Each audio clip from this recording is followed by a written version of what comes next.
पूज्य प्रातः स्मरणीय त्याग मूर्ति वीतराग परम तपस्वी, हम सब के प्रेरणा स्रोत, मार्गदर्शक, हमारे और आपके जीवन का कल्याण करने वाले, लोक और परलोक को सुधारने वाले, निस्वार्थ भाव से देश और समाज की सेवा करने वाले, अध्यात्म पथ के पथ प्रदर्शक, परहित और परोपकार की साक्षात मूर्ति हमारे श्री सद्गुरुदेव जी महाराज। बोल श्री सद्गुरुदेव महाराज की जय हो। बोल श्री बाबा की जय हो। गुरुवाले बाबा की। समाज भक्ति स्वरूपा मात्र शक्ति प्यारी बहन, प्रातःकाल की शुभ वेला में भगवान भोलेनाथ, कैलाशवासी, आशुतोष अवढरदानी, नीलकंठ महादेव, देवों के देव महादेव, भगवान शिव के पवित्र मंदिर के प्रांगण में अपने अपने पैरों की चौकड़ी लगाकर बैठते हुए, शरीर को सीधा रखते हुए, मन को अपने पास लाते हुए, चित्त वृत्ति को एकाग्र करके बैठते हुए, चेहरे को मंच की ओर रखते हुए, किसी भी प्रकार की हलचल को रोकते हुए, आंखें खोल कर बैठते हुए, शांति का दान देते हुए, समय का सदुपयोग करते हुए धर्म की चर्चा, जीवन सुधार की चर्चा, प्रभु की पवित्र पावनी चर्चा कहने और सुनने का प्रयास कीजिए। धन्यवाद। बहुत सुंदर, अति भव्य बच्चों के द्वारा भगवान के सुंदर झांकियों का दर्शन। बच्चे मन के सच्चे होते हैं, निश्चल होते हैं, निष्कपट होते हैं, उनमें कोई वासना या विकार नहीं होता। वो जो करते हैं भाव से करते हैं, मन से करते हैं। बच्चों का प्रयास सराहनीय है और उनके पूज्य माता पिता धन्यवाद के पात्र हैं, जिन्होंने अपने बच्चों को इस योग्य बनाया है। कोई भी नाटक हो, पात्र हो, वो अभिनय करता करता एक दिन वैसा ही बन जाता है, उसके भाव वैसे ही हो जाते हैं। एक संतों ने कहा कि एक कीड़ा होता है जिसका नाम है भृंगी। नाम सुना होगा। भृंगी एक कीड़ा है, उसके मुख से हर समय घूं घूं की वाणी निकलती रहती है। वो जिस भी कीड़े के संपर्क में आता है, थोड़े दिन यदि उसके संग में रह जाता है तो वो कीड़ा भी भृंगी कीड़े की तरह घूं घूं करने लगता है।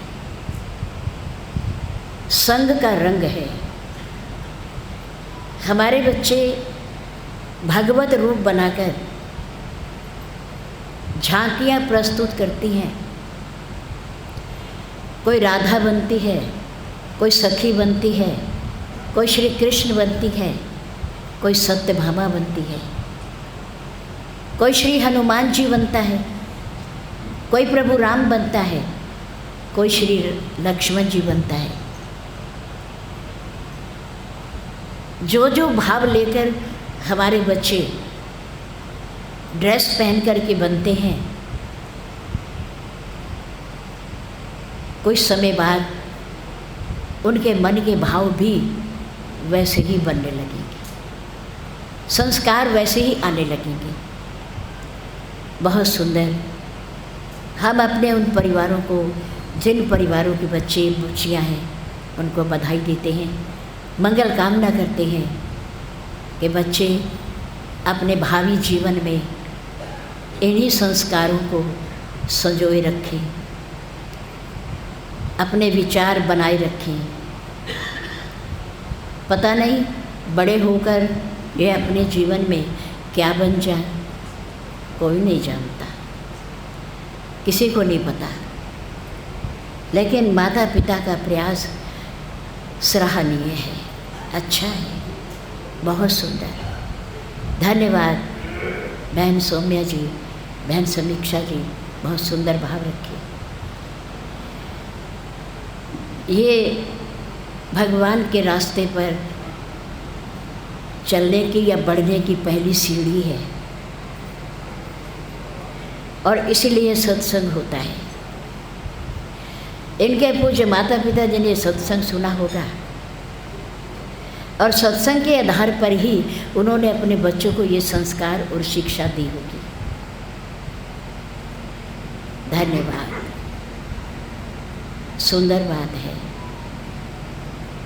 बड़े भाग्य से मनुष्य देही मिली है।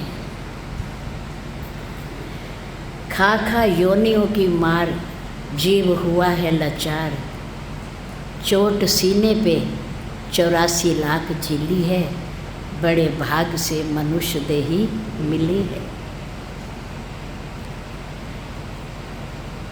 यहाँ मकड़ी समान बना आके, मकड़ी आपने देखी है ना, आपके और हमारे घरों में जाले बुनती है, कहीं बैठ जाती है तो पता नहीं क्या करिश्मा है, क्या लीला है प्रभु की। उसके अंदर आखिर कितना सूत भरा हुआ है ईश्वर ने, कि जहाँ बैठती है वहीं पर क्या कर लेती है, जाला। और जाला भी, उसकी तार भी इतनी बारीक होती है, कई बार तो दिखाई ही नहीं देता, दिखाई ही नहीं देता। तो मकड़ी बना यहाँ आकर, खुद ही फंस गया जाल बिछाकर। जैसे मकड़ी खुद अपने जाले में फंस जाती है, अपने आप ही बुनती है और अपने आप ही उसमें फंस जाती है, ऐसे ही हमने और आपने आकर के यहाँ गृहस्थ रूपी जाल बनाया, गृहस्थ रूपी जाल बनाया, और उस जाल में हम स्वयं ही है, महापुरुषों ने फंसाया है, गुरुदेव ने फंसाया क्या, फिर भगवान ने फंसाया क्या, हम अपने आप फंसे, हम अपने आप फंसे, फिर भगवान को दोष देते हैं। ये मकड़ी का जाल है, गृहस्थी एक मकड़ी का जाल है। आप देखते हो बच्चे छोटे होते हैं तो सत्संग पे चलो, थोड़े बच्चे बड़े हो जाएं फिर चलेंगे, फिर बच्चे बड़े हो गए तो थोड़े समझदार हो जाए फिर चलेंगे, बच्चे समझदार हो गए, पढ़ लिख गए, अब इनकी शादी हो जाए तब चलेंगे। समय आया, शादियां भी हो गई, अब नई नई बहू आई है, कुछ पता तो है ही नहीं, थोड़ा समझा लेना, थोड़ा सिखा लें फिर चलेंगे। इतने में भगवान ने एक खिलौना दे दिया। अब क्या करें, बहू काम करती है तो मैं इसे संभालती हूँ, कैसे जाए। ये सब क्या है, ये सब मकड़ी का जाल, मकड़ी का जाल जो हम स्वयं ने बुना है, और निकला जा सकता है इससे, ऐसी बात नहीं है। हमारे गुरुदेव कहा करते थे, भाई तुमने अपने पाले, अच्छा करा, फर्ज निभाया, अच्छी शिक्षा दी बच्चों को, पढ़ाया लिखाया, सब कुछ किया, अरे तुमने अपने पाले, वहीं तक सीमित रहो। अब दूसरों के पालने की जिम्मेदारी भी तुम्हारी है क्या? अब वो उनके हैं, वो पालेंगे। अब इस जिम्मेदारी को आप छोड़ दो, अब अगला लोक देखो, जहाँ हमने जाना है उसे भी देखो, उसका भी विचार करो। और याद रखो, जब तक हम दूसरों के मन की करते रहेंगे तब तक हम और आप अच्छे हैं। नहीं, अच्छे हैं। जब तक हम अपनों के या दूसरों के मन की करते रहेंगे तब तक हम अच्छे हैं। पर एक बार अपने मन की करके देखो, अपने मन की करके देखो तो जीवन भर की हुई अच्छाइयाँ किस में बदल जाएंगी? बुराइयों में बदल जाएंगी, बुराइयों में बदल जाएंगी। आज का पढ़ा लिखा बच्चा माता पिता के द्वारा जन्म लेकर उनके द्वारा पाल पोस कर बड़ा किया गया, पढ़ाया लिखाया गया है। शादी हो जाने के बाद धर्म पत्नी का मुख देख लेने के बाद माता पिता कुछ करने को कहें, भाई तेरा फर्ज है, हम तेरे माता पिता हैं, तेरी जिम्मेदारी है हमें देखना। वो कहता है अच्छा पहले ये बता दो कि आपने हमारे लिए किया ही क्या है? हैं? आपने हमारे लिए किया ही क्या है?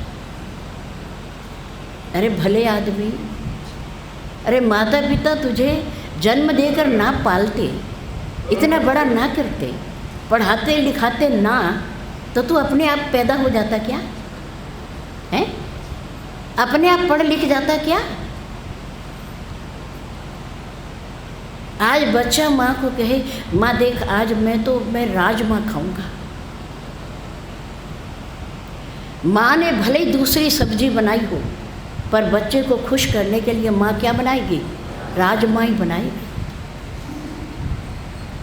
माता पिता को आलू ज़्यादा पसंद नहीं है, चने की सब्जी ज़्यादा पसंद नहीं है, पर बच्चे को पसंद है।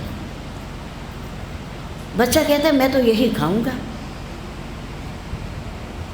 माँ कहती है कोई बात नहीं, तू खा ले, तू खुश हो जा, कोई बात, मेरा क्या है, मैं तो अचार से रोटी भी खा लूँ, मैं तो नमक रख के खा लूँ, मेरा क्या है, तू खा, क्योंकि तू बच्चा है। अरे ये माता पिता ने तेरे लिए कुछ नहीं किया है? विचार के देख तू, आज मैं विद्यालय में ये ले जाऊंगा,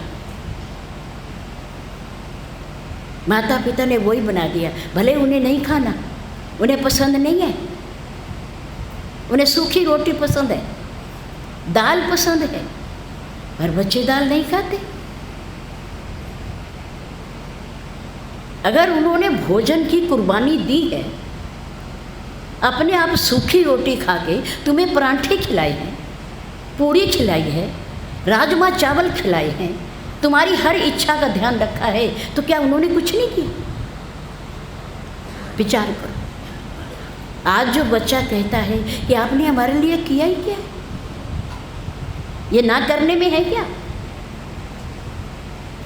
ये सब कमी उनकी नहीं, कमी हमारी है, क्योंकि हमने उन्हें अंग्रेजी विद्यालयों में पढ़ाया, महंगे से महंगे विद्यालय में पढ़ाया। विद्यालय में पढ़ने के बाद भी कोचिंग की, ट्यूशन्स की अलग फीसें भरी, हजारों की हजार, और उसके बाद भी कहे कि आपने हमारे लिए किया ही क्या? सारी अच्छाइयाँ बुराइयाँ में बदल गई। जीवन भर उनके मन की करो तो खुश, और एक दिन अपने मन की कर लो तो जीवन में सारी की गई अच्छाइयाँ बुराई में परिवर्तित हो जाती हैं, क्योंकि ये दुनिया बड़ी अजीब है, अद्भुत है ये दुनिया। कैसे ये वस्तु की कीमत को देखती है, वस्तु की कीमत को। घी में दूध में मक्खी चली जाए तो घी दूध फेंकते हो क्या है? नहीं। पर कोई देखे ना, लेने वाला देखे ना, किसी को क्या पता, हम मक्खी को निकाल के बाहर फेंक देते हैं। और चाय में मक्खी चली जाए तो हम चाय को ही फेंक देते हैं। क्यों? क्योंकि दूध और घी की कीमत ज़्यादा है और चाय की 5 रुपये, 10 रुपये, और घी की कीमत है 500, 800, 900 किलो। घी कौन फेंके? मक्खी को ही फेंक दो, मक्खी को। दुनिया बड़ी अजीब है, ये किसी के एहसान नहीं मानती, लेकिन नहीं, बड़े भाग से मनुष्य देही मिले। आए थे हम क्या करने और कर क्या रहे हैं। सोचना क्या चाहिए था, विचारना क्या चाहिए था और हम क्या विचार रहे हैं। लोगों के सामने कहना क्या चाहिए और हम कह क्या रहे हैं, पता ही नहीं चलता। 20 है मकान मेरे और 4 कारें हैं, बखान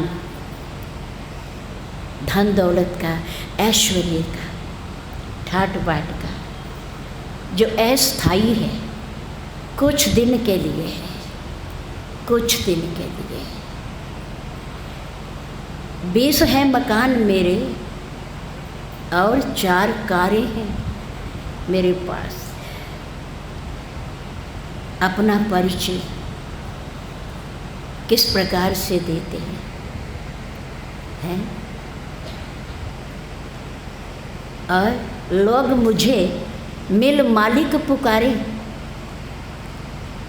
उसकी बहुत बड़ी फैक्ट्री है, बहुत बड़ा कारखाना है, करोड़पति है वो, करोड़पति।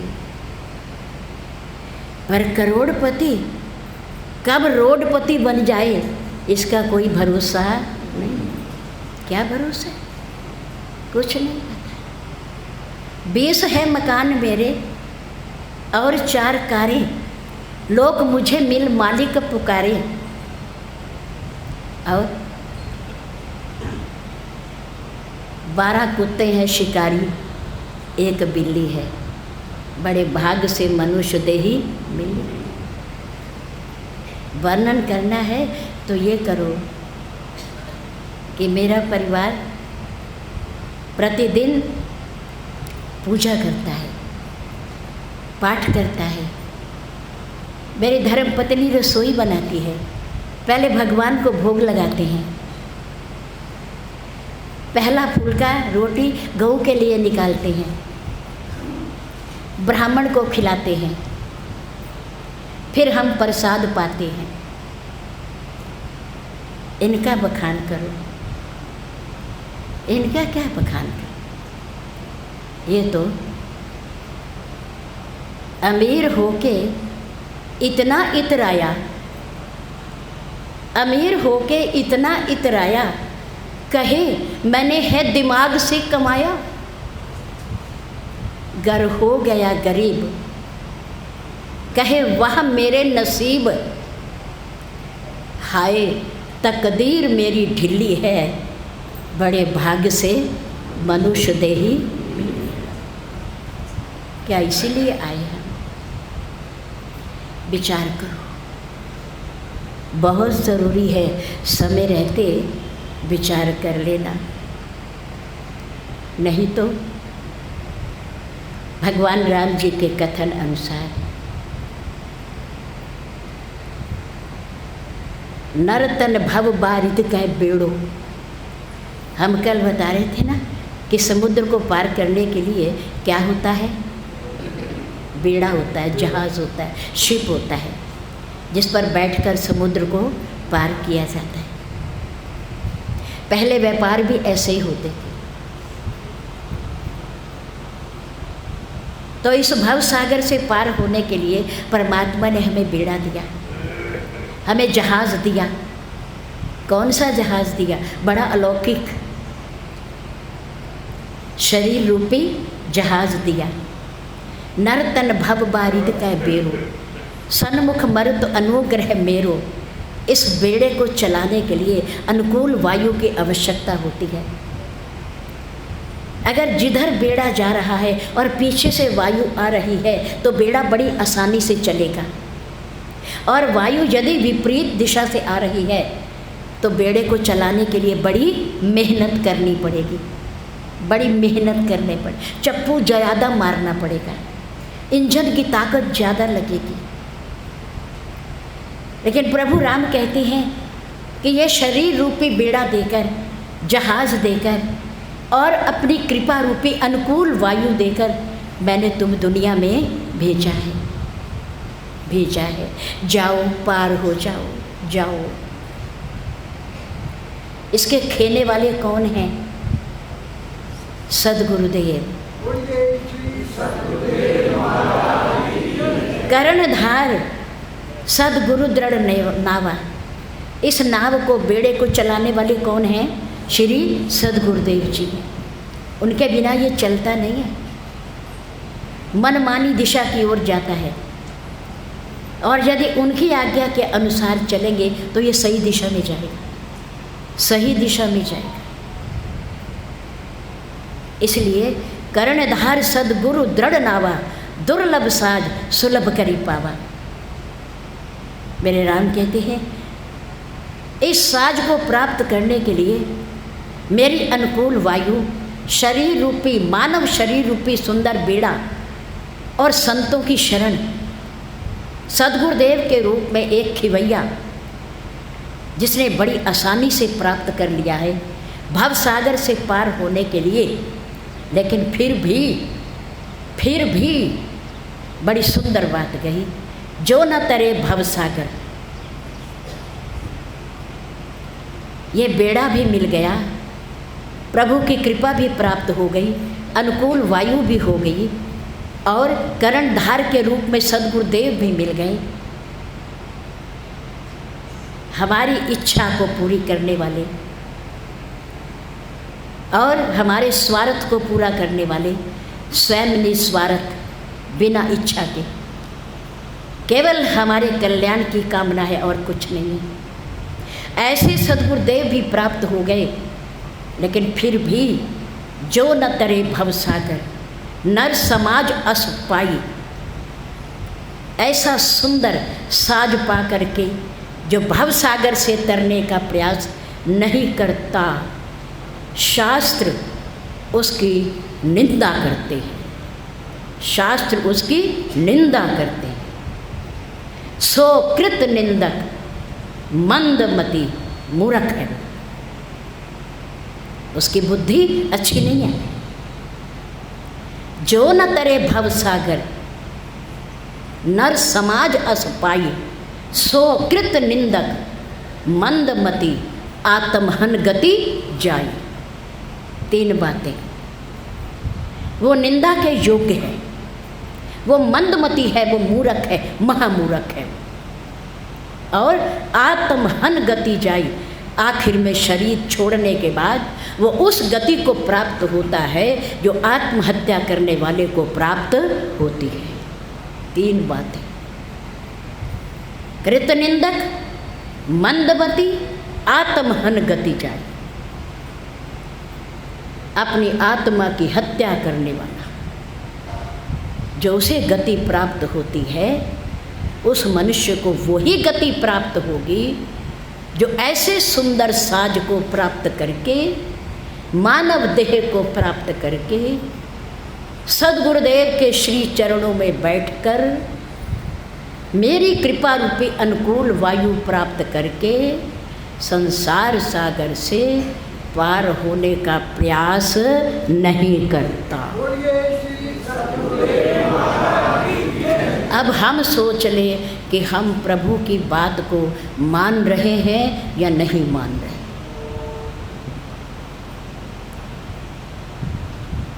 विचार करो।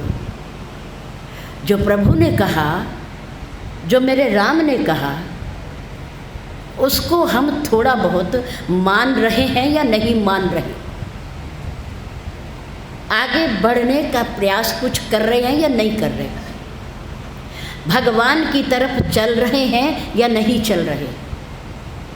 कुछ घर में बैठ करके एकांत में पूजा पाठ करते हैं या नहीं करते, दिन में 1 या 2 बार समय निकाल करके भगवान के नाम की माला घुमाते हैं या नहीं घुमाते। प्रातःकाल उठ करके पूज्य माता पिता को, सास ससुर को, अपने घर में बड़े सम्मानित व्यक्तियों को प्रणाम करते हैं या नहीं करते। विचार करो, झूठ मत बोलना, अपना स्वार्थ मत सोचना, मोह ममता के कारण अपने आप को गलत रास्ते पर मत ले जाना। मेरे राम ने कहा, ये शरीर तुम्हें क्यों मिला है? अगर आप इस चौपाई को पढ़ लोगे और उस पर अमल कर लोगे तो आज से ही भगवान की तरफ चल पड़ोगे। आज से ही उस मंत्र को याद कर लेना। आप इस मनुष्य शरीर को धारण करने का, मिलने का अर्थ बताया मेरे राम ने। अर्थ क्या अर्थ है? अगर राम की नहीं मानोगे तो राम को मानने का कोई तात्पर्य नहीं है, कोई अर्थ नहीं है। राम को मानने के साथ साथ राम की भी मानो। आवाज़ बहुत धीमी है, विचार करो, सोचो। आधी पंक्ति में मेरे राम ने मनुष्य जीवन का अर्थ समझा दिया।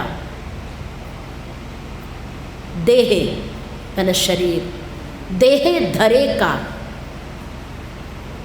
ये फल भाई।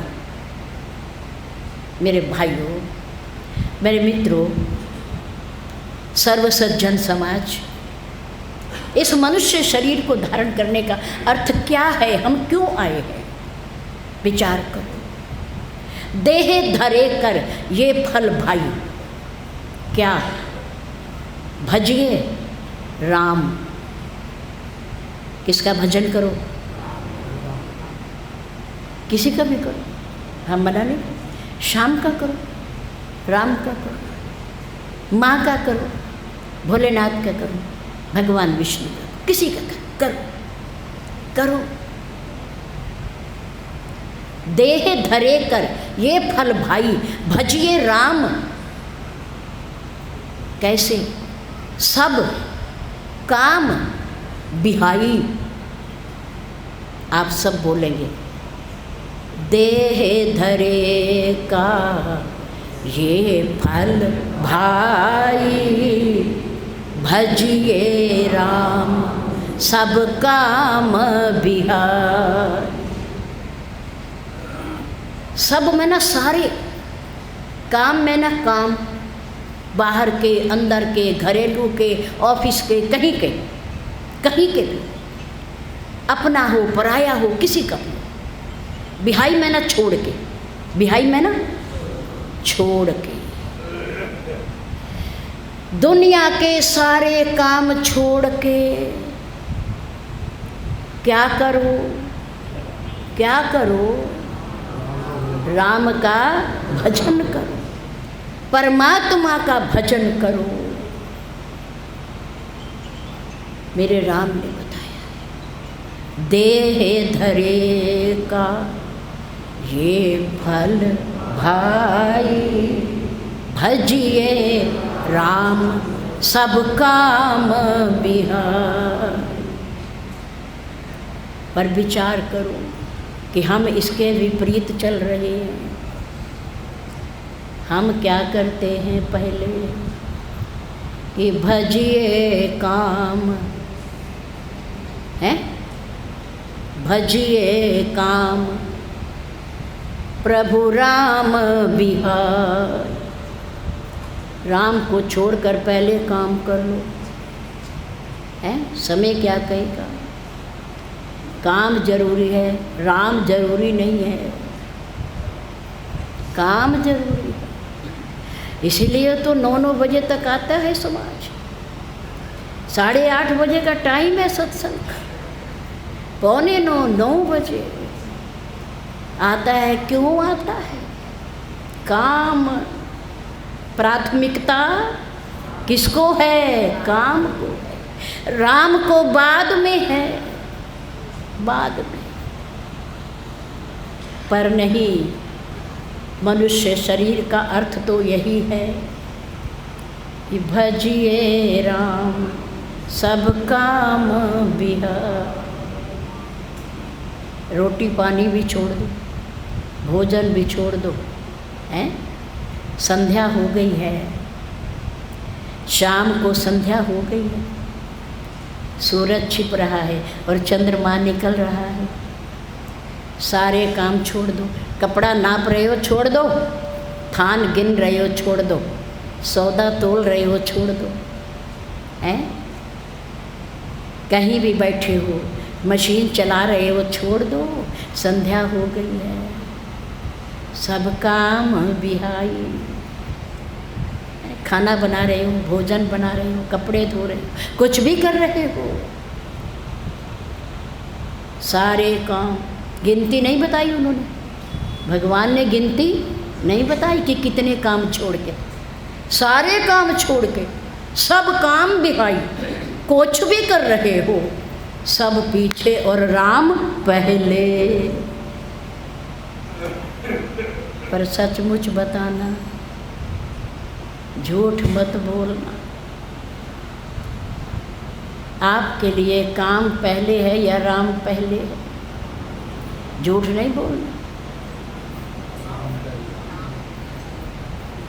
क्यों काम पहले? साथ जाएगा, साथ जाएगा, साथ काम नहीं जाएगा, हमारे साथ राम जाएगा।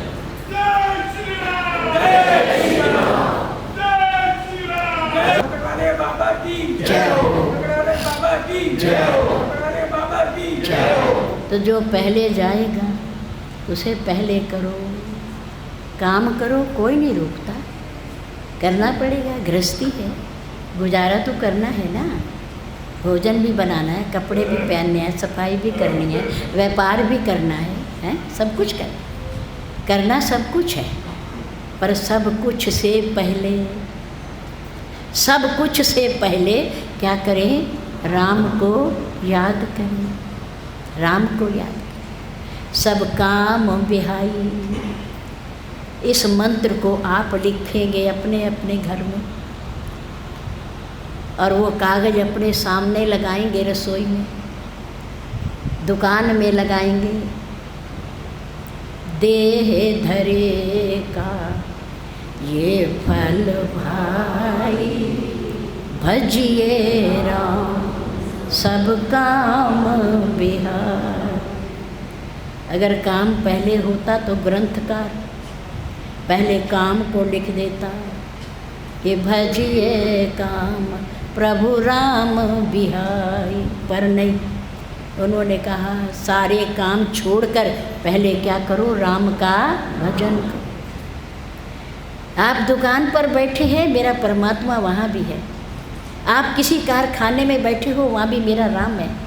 आप किसी मित्र के पास बातचीत कर रहे हो, वहाँ भी मेरा राम है। मातृशक्ति अपने घरों में है, वहाँ भी मेरा राम है।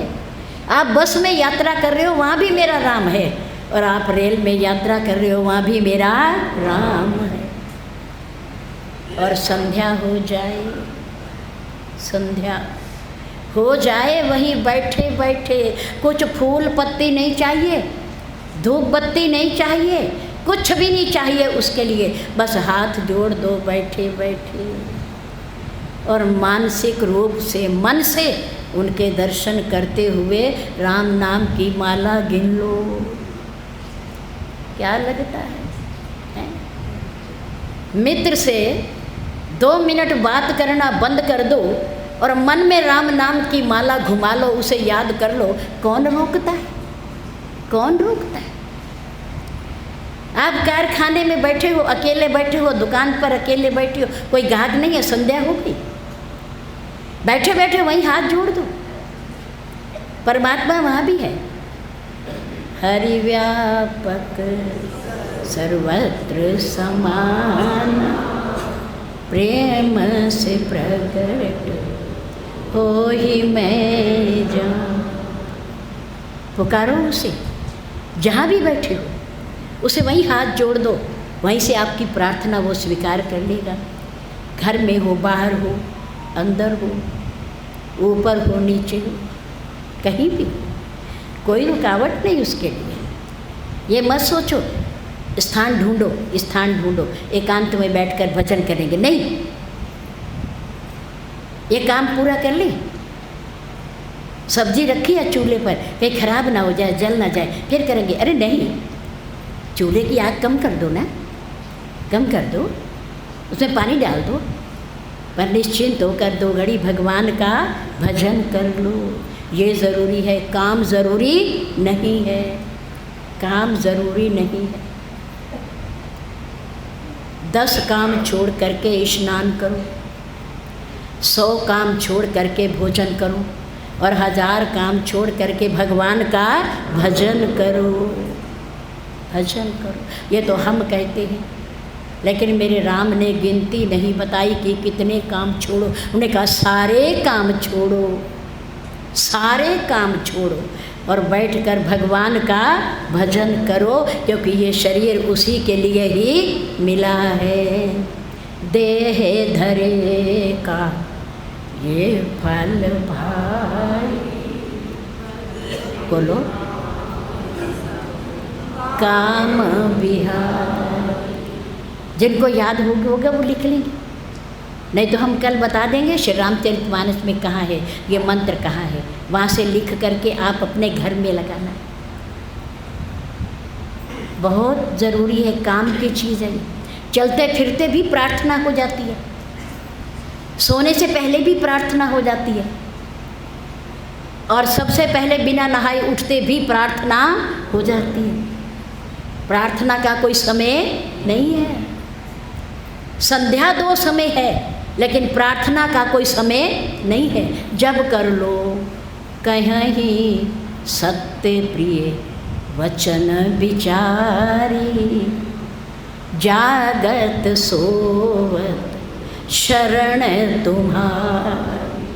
हे प्रभु, हम जग रहे हैं तो भी आपकी शरण में हैं, और सो रहे हैं बिस्तर पर हैं तो भी हम आपकी शरण में हैं। ऐसा कहने में आपका क्या जाता है? आप कह दो, कहना ही तो है, सुनना तो परमात्मा ने, आपने केवल कहना है। कहीं सत्य प्रिय वचन विचारी, जागत सोवत शरण तुम्हार। कोई प्रतिबंध नहीं है, कोई प्रतिबंध नहीं। आप चले जा रहे हो मार्ग में, भगवान का नाम लेते हुए चले जाओ,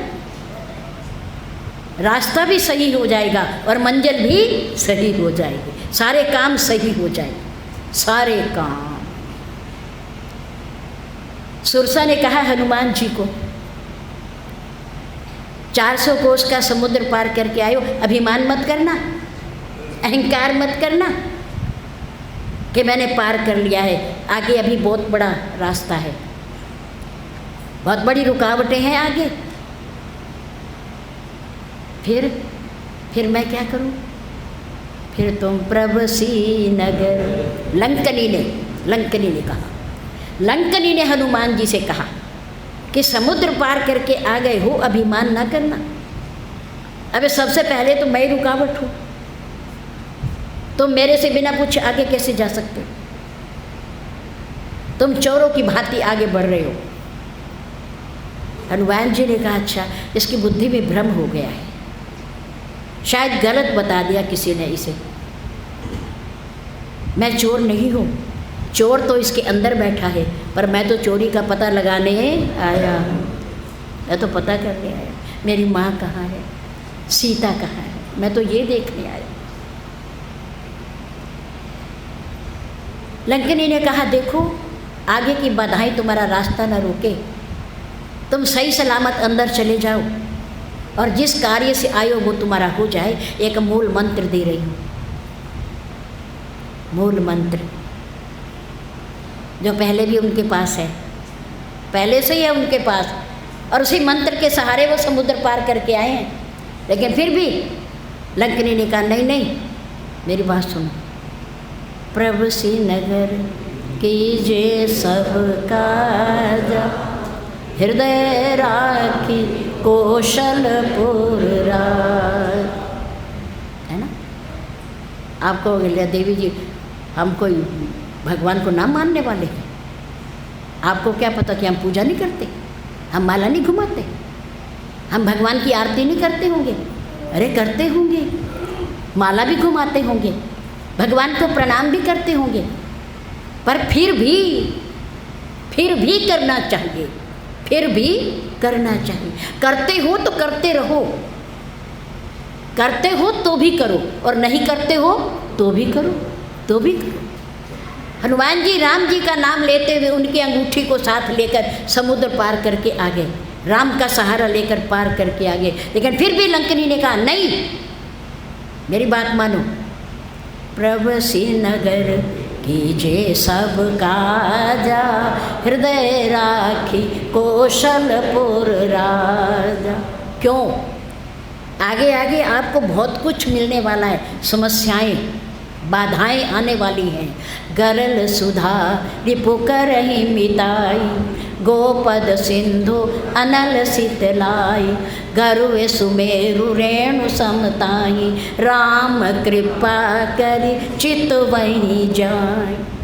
जो राम को भजेगा राम उस पर कृपा करेगा, राम उस पर कृपा करेगा, और राम की कृपा होगी तो विष अमृत बन जाएगा, शत्रु मित्र बन जाएगा, हैं?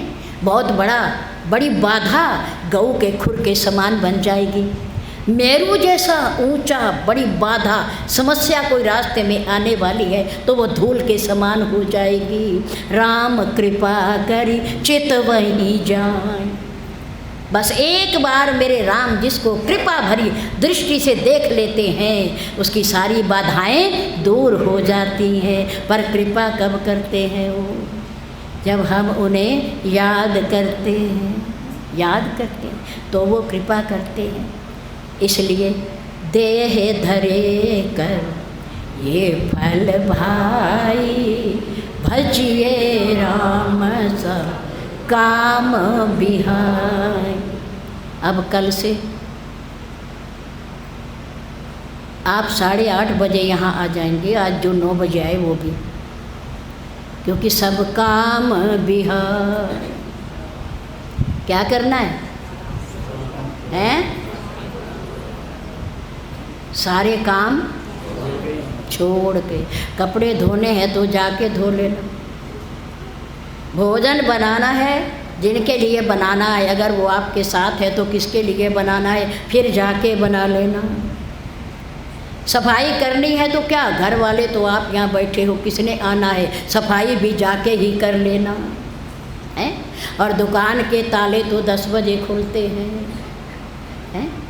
अगर 5-10 मिनट देर भी हो जाए तो बाद में खोल लेना। घर में कोई मेहमान आ जाए 10 के 11 बज जाए कोई बात नहीं है, लेकिन अगर भगवान के कार्य में देर हो जाती है तो आज देर हो गई है, आज देर हो गई है। हम ऐसा विचार क्यों करते हैं, ऐसा क्यों सोचते हैं? दिया तो सब भगवान ने ही है, और भगवान के लिए ऐसी विचारधारा हम क्यों रखते हैं, हम क्यों रखते हैं? याद रखो, जीवन में यदि किसी को कोई मित्र, कोई पुस्तक, कोई रास्ता, कोई सोच यदि गलत मिल जाए तो हम अपने जीवन में भटक जाते हैं, गुमराह हो जाते हैं। मित्र अच्छा ना हो, सही रास्ते पर ले जाने वाला ना हो, आज के हिसाब से मौका देने वाले बहुत कम हैं पर धोखा देने वाले बहुत हैं। मौका कम देते हैं मेरे राम की तरह हैं। मेरे राम ने मौका दिया सुग्रीव को, जाओ तुम्हारा काम कर दिया, तुम राजकाज देखो। 4 महीने का मौका दिया मेरे राम ने। 4 महीने के बाद धोखा देने वाला मित्र सुग्रीव भूल गया कि मैं भी कुछ कह के आया हूँ राम से कि मैं आऊँगा 4 महीने के बाद, आप यहाँ बैठो। 4 महीने तक राम वहाँ कंदमूल फल खाते रहे, बारिश में भीगते रहे ऋष्यमुख पर्वत पर, सर्दी गर्मी को सहन करते रहे और मित्र के इंतज़ार करते रहे, पर मित्र नहीं आया। क्यों? क्योंकि दुनिया में धोखा तो बहुत है पर मौका कम। मौका देने वाले कम होते हैं पर धोखा देने वाले बहुत। पहचान करा करो, जो मौका देने वाला है वो मित्र अच्छा होता है, अच्छा होता है। राम ने कहा मैं मित्र के धर्म का पालन कर रहा हूँ, तुम करो, तुम भी करना। अगर मित्र कहीं गलत मिल जाए तो अच्छे भले आदमी को ही गुमराह कर देता है, बुरे रास्ते पर ले जाता है। पुस्तक अगर संस्कार देने वाली नहीं है, विचारों को शुद्ध बनाने वाली नहीं है, धर्म की शिक्षा देने वाली नहीं है, तो वो पुस्तक भी हमें गुमराह कर देती है। रास्ता, अगर हम किसी चौराहे से गलत मुड़ जाएं, गलत सड़क की तरफ चले जाएं, तो सही रास्ते पर आने के लिए फिर हमें बहुत दूर से घूम कर आना पड़ता है। हम गुमराह हो जाते हैं, समय भी खराब हो जाता है। नंबर 4 सोच। सोच भी व्यक्ति को गुमराह करती है। हमारे ग्रंथों के प्रति, हमारे महान पुरुषों के प्रति, हमारे देवी देवताओं के प्रति अगर हमारी सोच गलत हो जाएगी तो किसी के समझाने पर भी हमें समझ में नहीं आ सकता। सोच अच्छी रखो, अच्छी पुस्तकों का अध्ययन करो, अच्छे मित्र बनाओ जीवन में और अच्छे रास्ते पर चलने का प्रयास करो। अगर ये चारों सही नहीं होंगे तो सरल व्यक्ति भी, अच्छा भला समझदार व्यक्ति भी, ज्ञानवान व्यक्ति भी भ्रमित हो जाता है, गुमराह हो जाता है, उसे पता नहीं चलता। इसलिए देह धरे का ये फल भाई, भजिए राम सब काम बिहार। कल सारे काम छोड़ करके पहले कथा में आना है, क्योंकि 7 में से कितने दिन रह गए हैं? 3 दिन रह गए हैं। धर्म लाभ उठाना है। जीवन का अर्थ क्या है इसे समझकर इसे और अधिक सफल बनाना है। परमात्मा की तरफ चलना है, अपनी सोच को घुमाना है, रास्ता ठीक करना है, ईश्वर की बात को मानना है। इन बातों पर विचार करते हुए कल आप समय से आएँ। धन्यवाद।